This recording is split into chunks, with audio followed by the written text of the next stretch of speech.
और आम खबर दें आपको, शदीद बर्फबारी से कालाम का जमीनी राब्ता ताहाल मुनक़ता। कालाम में बड़ी तादाद में सयाह और मकामी लोग महसूर हैं। मकामी लोग अपनी मदद आप के तहत सड़क खोलने में मसरूफ़ हैं। बहरीन से कालाम तक 3 मकामात पर सड़क बंद पड़ी है। शदीद बर्फबारी से कालाम का ज़मीनी राल मुनक़ता है।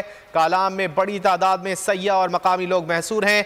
मकामी लोग अपनी मदद आप के तहत सड़क खोलने में मसरूफ़ हैं। बहरीन से कालाम तक 3 मकामात पर सड़क बंद पड़ी है, जिसकी वजह से बड़ी तादाद में सयाह और मकामी लोग वहां पर महसूर हो गए। शदीद बर्फबारी से कालाम का ज़मीनी राब्ता ताहाल मुनक़ता है। कालाम में बड़ी तादाद में इस वक्त सयाह और मकामी लोग महसूर हैं। मकामी लोग अपनी मदद आपके तहत सड़क खोलने की कोशिश कर रहे हैं। बहरीन से कालाम तक 3 मकामात पर सड़क बंद पड़ी है, जिसकी वजह से बड़ी तादाद में सयाह और मकामी लोग महसूर हैं। शदीद बर्फबारी से कालाम का ज़मीनी राब्ता ताहाल मुनक़ता है। कालाम में बड़ी तादाद में सयाह और मकामी लोग महसूर हैं। इस वक्त तफसीलात जान लेते हैं बोल न्यूज़ के नुमाइंदे अनवर शाह से। अनवर शाह, क्या तफसीलात हैं?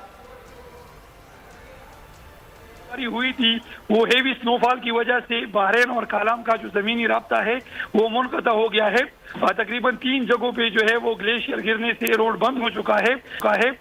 इंतजामिया की तरफ से सफाई का अमल तो जारी है, ताहम शदीद बर्फबारी की वजह से 8 किलोमीटर सड़क जो है वो बंद है। इस वजह से जो सयाह है वो कालाम से अभी पैदल रवाना हुए हैं और जगह जगह पे वो उन ग्लेशियर्स को अबूर कर रहे हैं। जी, बहुत शुक्रिया अनवर शाह इन तफसीलात के लिए।